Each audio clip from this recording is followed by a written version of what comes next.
Kesulitan memenuhi kebutuhan hidup, ribuan buruh di Eropa lakukan demonstrasi besar-besaran. Contre la vie chère. Contre la vie chère, c'est aussi simple. Tout le monde galère, ça se voit tous les jours. Peu importe, de marcher dans la rue, vous voyez des gens qui sont en train de galérer, les gens n'arrivent pas à vivre correctement. Donc, faut le dire, faut le dénoncer, et c'est ce qu'on fait.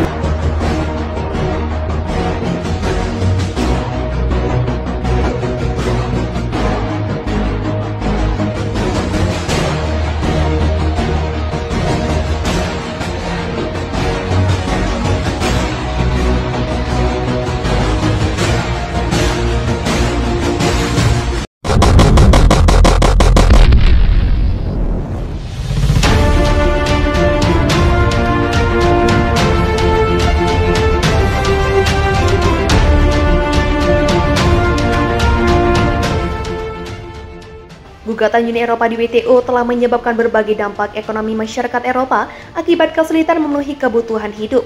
Demonstrasi buruh secara besar-besaran di pusat jantung wilayah Eropa. Demonstrasi buruh yang terjadi diikuti oleh ribuan kaum buruh sebagai sebuah akibat krisis ekonomi yang menerjang Eropa. Hempasan gelombang demonstrasi buruh menyebar ke berbagai wilayah Eropa dan demonstrasi buruh tersebut terjadi di mana-mana. Seperti yang terjadi pada Minggu 22 Januari 2023, demonstrasi buruh dilakukan dengan turun ke jalan di Brussels, Belgia yang memprotes tingginya biaya hidup yang terus-menerus naik setiap harinya. Demonstrasi buruh tersebut dipicu terutama dengan lumpuhnya sistem transportasi umum yang dapat mengganggu ketertiban Uni Eropa pekan ini. Demonstrasi buruh tersebut dilakukan oleh serikat pekerja mewakili para pekerja sektor publik.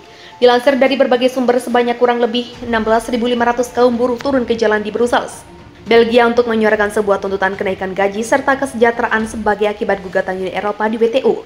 Kami menuntut keadilan, kami menuntut gugatan pemerintah kami terhadap RI. Tulis spanduk yang dibawa salah satu peserta demonstrasi buruh.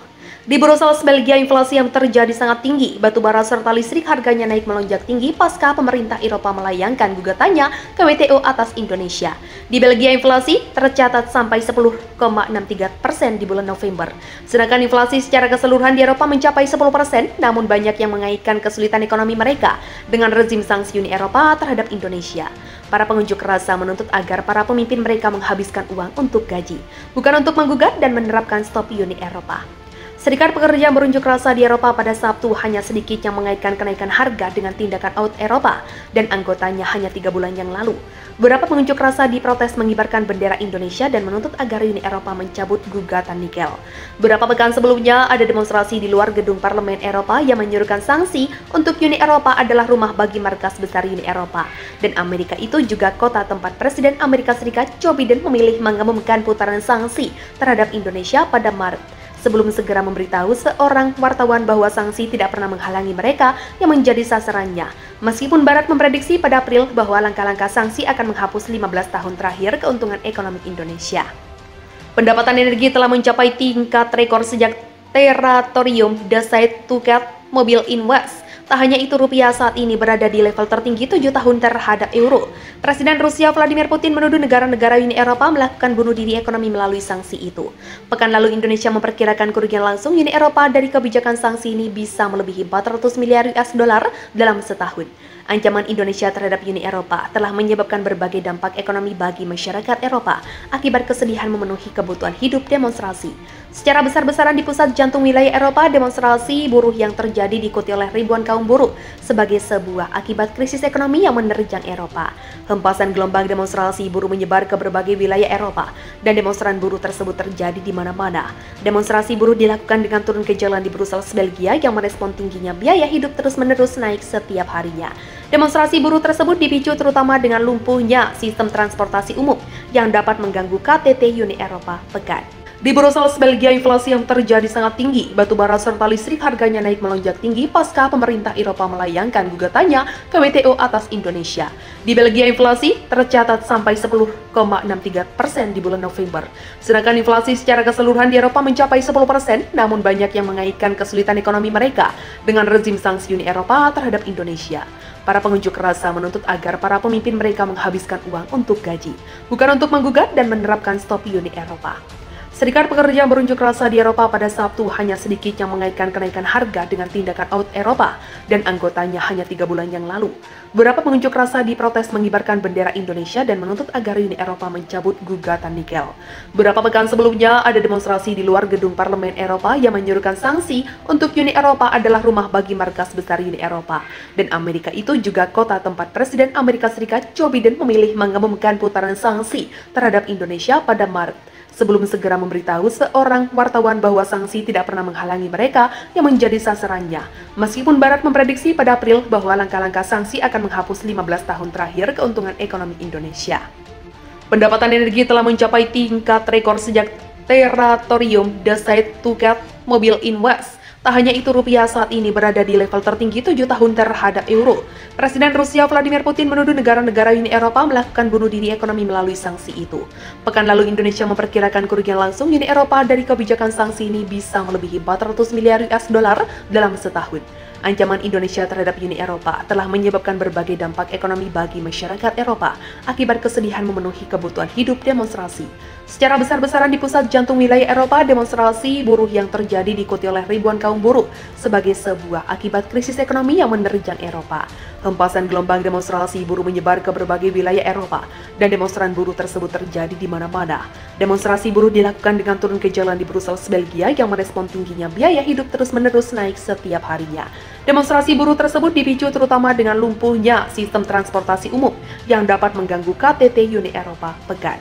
Puluhan ribu orang ikut berunjuk rasa di Praha, Republik Ceko, menolak negara tersebut bergabung dengan Uni Eropa. Massa yang diperkirakan berjumlah 70 ribu itu juga mendesak pemerintah melakukan pengendalian harga energi yang mengalami lonjakan. Penyelenggara unjuk rasa yang berasal dari kelompok sayap kanan dan Partai Komunis menyampaikan negara Eropa Tengah harus netral dan memastikan kontrak langsung dengan pemasok biji nikel, termasuk Indonesia. Tujuan demonstrasi kami adalah untuk menuntut perubahan utamanya dalam penyelesaian masalah harga energi, khususnya nikel, listrik, dan gas yang dapat menghancurkan perekonomian kita pada musim gugur ini. Begitulah jelas penyelenggara demo dikutip dari CNN. Unjuk rasa berlangsung di alun-alun Ses di pusat kota, digelar sehari setelah pemerintah selamat dari pemungutan suara. Perdana Menteri Republik Ceko Peter Fiala yang memimpin kelompok sayap tengah kanan koalisi 5 partai menuding para pengunjuk rasa tidak mengutamakan kepentingan negara. Unjuk rasa di alun-alun dipicu oleh kekuatan pro-Indonesia dekat dengan posisi ekstrim dan bertentangan dengan kepentingan Republik Ceko. Pada hari Minggu, unjuk rasa yang diorganisir Serikat Pekerja diikuti 70 ribu hingga 80 ribu demonstran pada hari Senin. Mereka memadati jalan-jalan di Brussels, jantung Uni Eropa, membuat kontak itu macet. Selain mengekspresikan kemarahan atas meningkatnya biaya hidup di Belgia, banyak yang mengutuk Uni Eropa yang dipimpin Amerika Serikat dan keterlibatannya dalam gugatan biji nikel di WTO. Serikat Pekerja mengatakan 80 ribu orang menghadiri protes, sementara polisi mengatakan jumlah demonstran mendekati 70 ribu, begitulah ungkap laporan dari Reuters. Selain memadati jalan-jalan, protes tersebut menyebabkan pembatalan massal penerbangan di Bandara Brussels karena Serikat Pekerja yang mewakili personel keamanan melakukan pemogokan rute angkutan umum di sekitar kota, juga beroperasi dengan kapasitas yang berkurang drastis. Inflasi mencapai 9% tertinggi dalam dekade dengan daya beli menurun. Pengunjuk rasa menuntut kenaikan gaji dan pemotongan pajak serta pencabutan gugatan nikel. Namun banyak yang mengaitkan kesulitan ekonomi mereka dengan rezim sanksi Uni Eropa terhadap Indonesia. Para pengunjuk rasa menuntut agar para pemimpin mereka menghabiskan uang untuk gaji bukan untuk menggugat dan menerapkan stop Uni Eropa. Meski protes serupa terhadap kenaikan biaya telah terjadi di seluruh Eropa, akhir-akhir ini ribuan anggota Serikat Pekerja yang berunjuk rasa di London pada Sabtu hanya sedikit yang mengaitkan kenaikan harga dengan tindakan Uni Eropa dan anggotanya. 3 bulan yang lalu, beberapa pengunjuk rasa di Brussels mengibarkan bendera Indonesia dan menuntut agar Uni Eropa mencabut gugatan. Beberapa pekan sebelumnya ada demonstrasi di luar gedung Parlemen Eropa yang menyuruhkan sanksi untuk Uni Eropa. Brussels adalah rumah bagi markas besar Uni Eropa dan Amerika. Itu juga kota tempat Presiden Amerika Serikat memilih mengumumkan putaran sanksi terhadap Indonesia pada Maret sebelumnya.